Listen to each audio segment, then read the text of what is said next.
Delicious. No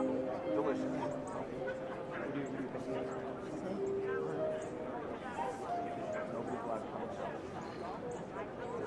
We've had family in town before.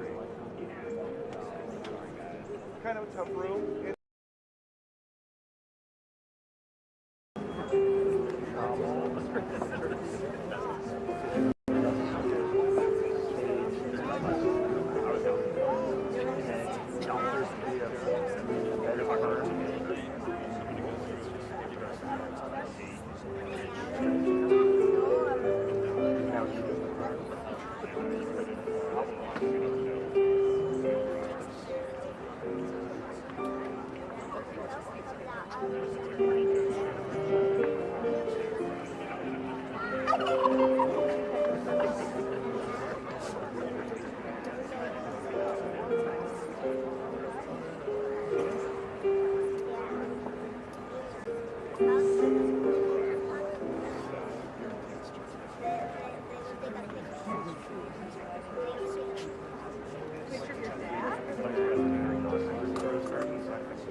Ladies and gentlemen, the President of the United States and First Lady Melania Trump.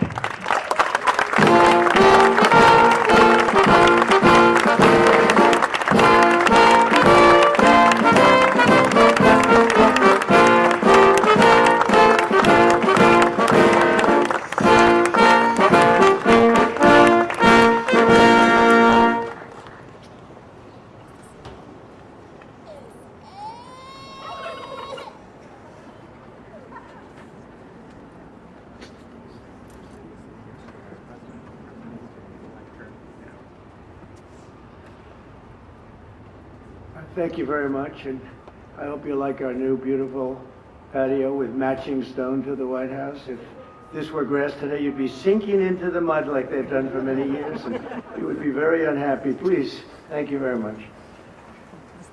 This was a big day. It's a pardon day for a very important beast. On behalf of the First Lady and the entire Trump family, I want to wish all Americans a very, very happy Thanksgiving. It's a great time of the year, and our country is doing really well, economically, like we've never done before. Today, we continue a time-honored American tradition. Well, that's a well-trained turkey. See how happy he is? In a few moments, I will grant a full, absolute, and unconditional presidential pardon to two handsome Thanksgiving turkeys. And this is their lucky day. This is a lucky day for them. But before going any further, I want to make an important announcement, because you remember last year, after a thorough and very rigorous investigation by Pam Bondi and all of the people at Department of Justice, the FBI, the CIA, the White House Counsel's Office, and the Department of Everything. We have a Department of Everything. You know what that is? I think that's called the White House. Into a terrible situation caused by a man named Sleepy Joe Biden. He used an auto pen last year for the turkey's pardon. So I have the official duty to determine, and I have determined that last year's turkey pardons are totally invalid. As are the pardons of about every other person that was pardoned other than, where's Hunter? No, Hunter's was good. That was the one pardon, Pam, that was good, right? The rest of them are all invalid. I don't know what the hell you're going to do about that, but that's, now we're going to take a little of the joking. That is a mess. But they're hereby null and void. The turkeys known as Peach and Blossom last year have been located, and they were on their way to be processed. In other words, to be killed. But I have stopped that journey, and I am officially pardoning them, and they will not be served for Thanksgiving dinner. We saved them in the nick of time. This one has plenty of time, but they were saved in the nick of time. We're thrilled to be joined today by Vice President J.D. Vance, Second Lady Usha Vance, their daughter Mirabelle, and along with Attorney General Pam Bondi, Secretaries Marco Rubio, Scott Bessent, Pete Hegseth, Brooke Rollins, Howard Lutnick, Linda McMahon, Scott Turner, Administrator Lee Zeldin, who's done a great job. A nuclear power plant gets approved in less than a week. Okay? I'm only kidding, but pretty close to that. And we have more. Where's Lee? Stand up, Lee. One of my great superstars. Thank you. Used to take 20 years before you got rejected when you put in an application. Now we're doing them in a matter of weeks, right? And that's why we have the biggest plants anywhere in the world. We're leading in AI. We're leading in everything. Auto plants are pouring back into our country. Wait till you see the jobs coming with them. But many of them are under construction, but Lee's done a great job in getting those approvals. I appreciate it very much. FBI Director Kash Patel has been very busy doing a great job. Also, thank you, Kash. Along with members of, you gotta follow it, Kash. Along with members of Congress, and in particular, I want to mention Jason Smith and David Rozier. Where are those two guys? Come on, stand up, fellas. What good people. Jason knows more about the tax code than any living human being. He knows so much, we don't even want to hear about it, right? Too complicated. We're going to make it a simpler code. But we did in the great big beautiful bill. It was just passed. Your imprints all over that, and it's amazing. The biggest tax cuts in the history of our country for middle-income people. The biggest tax cuts in the history of our country for middle-income people. And the biggest jobs bill ever passed, and nobody thought we could get that one done. I'm glad. And we actually put 4 years, actually probably 8 or 10 years, but we put 4 years worth of material into one great big beautiful bill. So that worked out very well, and I want to thank everybody for working on it. JD, that was a great, we were going to do it in small bills. We're going to have 18 bills and do it along the process. I'm glad, Scott, that we got it done. Because dealing with these Democrats, I think that's our one shot. But we have it all in one great big beautiful bill. Thanks as well to the chairman of the National Turkey Federation and the CEO of Butterball. That's a big deal. Jay Jandren. Where's Jay? Thank you. Stand up, Jay. Thank you very much. Along with his wife Leslie and their 3 children, as well as the farmer who raised these 2 magnificent birds, Travis Pittman, and Wayne County, North Carolina. I won Wayne County by a lot. That means you had to vote for Trump, I think. I won by 92%. I like Wayne County. They're doing all right, right? And this is like a record-setting turkey that's going to be saved. The turkeys being pardoned today go by the names of Gobble and Waddle. When I first saw their pictures, I thought we should send them, I shouldn't say this. I was going to call them Chuck and Nancy. But then I realized I wouldn't be pardoning them. I would never pardon those 2 people. I wouldn't pardon them. I wouldn't care what Melania told me. Darling, I think it would be a nice thing to do. I won't do it, darling. These are 2 of the largest turkeys ever presented to an American president, over 50 pounds each. It's the largest we've ever had. And those are big turkeys. Are they as good as a normal-sized turkey? Better or as good? Do they tend to be a little fatty, maybe? No, he said no. He knows the turkey business.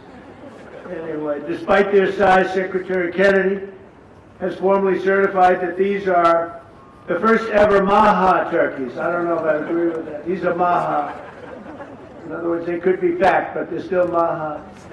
They've been fattened on a steady diet of grass, beef, to allow the smoothies and all of the other things that they've been eating for this occasion. This was a really big occasion, but they've eaten every fattening food that you can eat. We wanted to really make them special, and they really are. They're like record-setting. I've never seen a turkey that big before. Are they violent at all? Will they attack as I walk over? Because if they were, I'll stay right up here. But as you know, we're a tough on crime administration. We are tough on crime. You know, our border had 0 people coming in for the last 7 months, right? 0. I mean, even I find that hard to believe. They had millions and millions of people pour into our border from prisons, from mental institutions, gang members, drug dealers. They poured in to our country like we were stupid people. We're not stupid people anymore. But nobody's ever seen anything. The job that they've done on the Tom Homan, Kristi Noem, the whole group, the job they've done on the border is almost like a miracle. We have, and the people that make these statistics that said 0, they've said 0 for the last 7 months. It has to be like a few people got in, but they say 0. And they're radical left Democrats that do the scoring. So I can't imagine they did that for us. The truth is, we have no people coming into our country illegally. It's an amazing statistic, and I'm very proud of it. And we have the most people working in the United States today, by far, than we ever had in the history of our country. So those are all good numbers. But instead of pardon, some of my more enthusiastic staffers were already drafting the paperwork to ship Gobble and Waddle straight to the terrorist confinement center in El Salvador. And even those birds don't want to be there. You know what I mean? It was a tough. I'd like to thank the president of that country. They do a rather efficient job. It's got to be the largest prison in history. I've never seen anything like it. And a lot of people are behaving on our streets now. You know, Washington, D.C. is considered a safe zone. This was one of our most unsafe places anywhere in the United States. It is now considered a totally safe city. I won't tell you about murders. We're having murders, like a lot of murders, on a weekly basis. We haven't had a murder in 6 months. And it doesn't sound good even to say that. We haven't had a murder in 6 months. But when you are averaging 1 and even sometimes 2 a week, and you haven't had 1 in 6 months, you can walk with your family down the middle of any street, go to a restaurant, you won't get in. They're opening new restaurants all over, and it's really been a beautiful thing to see. So Washington, D.C. is now a totally safe city, and a year ago it was a criminal mess. We removed, Pam, 1,700 people, career criminals, and people that came to this city from Venezuela and many other places. They were let out of prisons, and they came here. They were Tren de Aragua, a lot of Tren de Aragua, that's from Venezuela. And we got them all the hell out of our country, or they're in prisons now. And you can walk down any street in Washington, and you're going to be just fine. And I want to thank the National Guard. I want to thank Pete Hegseth. The job you've done here is incredible. And I hear you having the same kind of success in Memphis, Tennessee, where you had an even worse situation. And Memphis crime is down 64% in 3 weeks. And by the time you have 4 or 5 weeks, you're going to have it down almost where there won't be crime. And we could do that in Chicago, by the way, if they would let us. If the mayor was a low IQ person, but he should understand this. This is a very serious thing. You saw all the crime that took place last night, the night before. The woman with the burning, they burned the woman. To be talking about that now, they burned this beautiful woman riding in a train. A man was arrested 72 times. 72 times, think of that. And they'll let him out again. The liberal judges will let him out again. But we're ready to go. You know, we've been moving toward Chicago. We have a governor that thinks it's wonderful that only like 7 people were killed this week. But we are moving toward it, and we're going to, if crime gets, it's horrible what's happening in Chicago. We could make Chicago a safe city in a period of 4 weeks. In a period of 8 weeks, 9 weeks, 10 weeks, it would be totally safe. And the people of Chicago want us to go there. And if you look at the crime that's taken place in Chicago in the last 2 weeks, just take a look. It's on the front page of every newspaper. It's out of control. The mayor is incompetent, and the governor is a big fat slob. You ought to invite us in, say, please make Chicago safe. We're going to lose a great city if we don't do it quickly. Make Chicago, we'll do the same thing as we did in D.C., the same thing as we did everywhere we've gone. It's become almost instantly safe. And I want to do it in Chicago. So Governor Pritzker, if you're listening, let's get your act together. Invite us in. We're going to make your place so safe. You're not going to have these crimes that are making the newspapers and the front page of every newspaper and television story, news story. We'll make Chicago a safe place very quickly. I looked at the various cases, granting mercy, discovering that the terrible trauma that everyone's going through. And I had a little bit of a Pritzker joke. I was going to talk about Pritzker and size, but when I talk about Pritzker, I get angry because he's not letting us do the job. So I'm not going to tell my Pritzker joke. They have a very cute little joke, you know. Some speechwriter wrote some joke about his weight. But I would never want to talk about his weight. I don't talk about people being fat. I refuse to talk about the fact that he's a fat slob. I don't mention it. On a more serious note, as we gather around the dinner table, I'd like to lose a few pounds too, by the way. And I'm not going to lose it on Thanksgiving, I can tell you that. Because I'm going to have a turkey, but it's not going to be that one. I hope all Americans will have the chance to enjoy the fellowship of family and friends and renew our faith in God's providence. 1 year ago, we were a dead country 1 year ago. The King of Saudi Arabia said it to me actually 4 months ago when I was in Saudi Arabia, Qatar, UAE. He said, you know, 1 year ago, the United States was a dead country, and now you've got the hottest country anywhere in the world. We're the hottest country. We have $18 trillion being invested as of now. We're not even close to being 1 year. The most ever was $2 trillion for a certain country I won't name during the last administration. In 4 years, they had less than $1 trillion being invested in the country. In 9 months, we have over $18 trillion. It's a number that nobody has ever even thought possible. And that's in building plants and building so many things, investments in our country. Nobody's ever seen anything like it. But we have more people working. We have more people praying. The churches are coming back. I don't know if you've been reading that story, but religion is coming back to America. Some people say, oh, why would you mention that? To me, that's a big deal.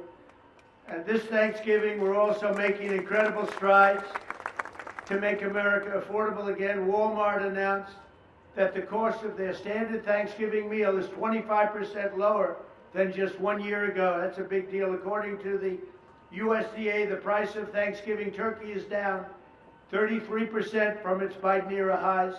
Potatoes are down 13%. Ham is down 15% compared to last Thanksgiving. So we are down to a level that we haven't seen in a long time. Egg prices are down 86% since March, and gasoline will soon be hovering around $2 a gallon.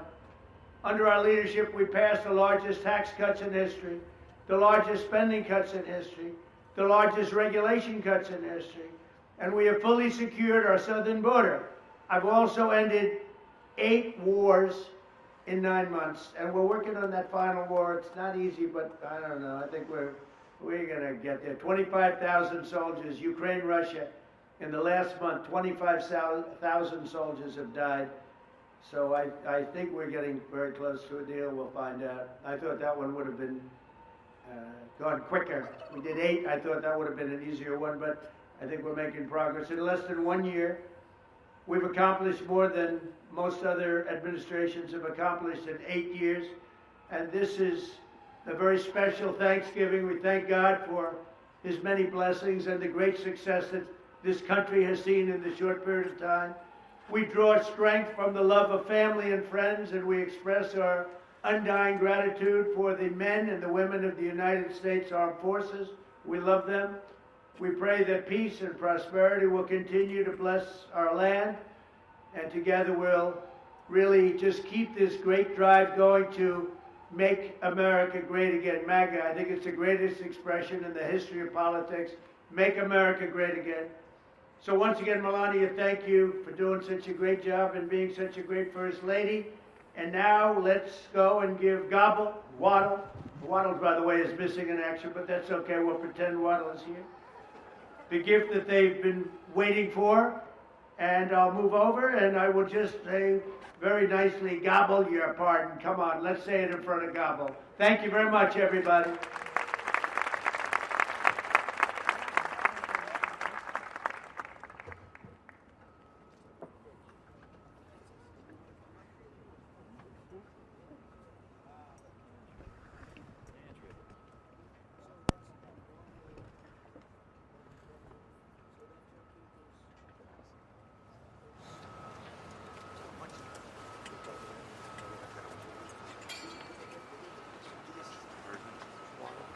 Just asked if they Looks get like a bigger. rather violent bird.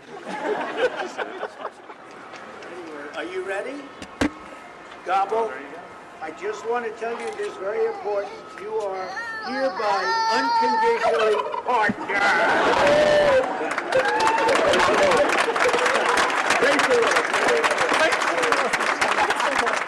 That's great, beautiful. That's nice.